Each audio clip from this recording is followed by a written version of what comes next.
Blwyddyn ddiwetha'n flwyddyn uffernol o brysur i gwir. Nathon ni ryddhau'r ddwy sengl ym Mallon a Gyrriog. Wedyn nathon ni gigio rhywbeth o 15 o gigs dros Saf.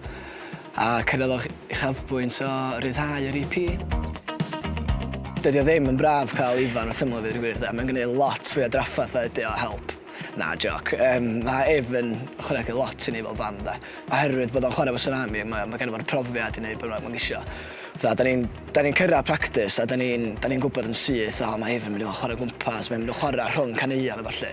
Ond wedyn, pan mae'n cyrraedd y gig, mae'n just switch on a mae'n gwybod union beth mae'n gwneud. Sydd mor rhwystredig, ond eto, mae'n gwneud beth mae'n gwneud. Mae yna ddipyn o feddwl tu ôl i'r geiriau dwi'n sgwennu.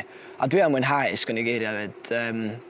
Fel arfer maen nhw'n dod yn eitha rhwydd hefyd. Mae'n geiriau yn eitha dwys ar adega, ond dwi'n meddwl bod modd...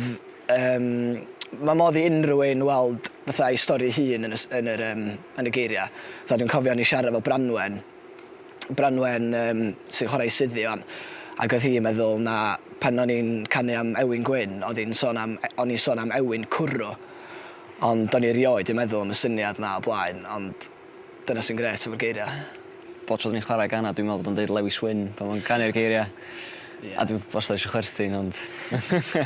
Mae yna ryw neges, tu ôl iddi. Dwi'n meddwl bod ni'n bwysig iawn bod bandiau'n datblygu. Dwi'n gweld rhai bandiau yn enwedig yn y scene Saesneg sydd jyst yn hoelio i sŵn o'r dechrau, dim nhw'n gwneud 4 album o'r un fath.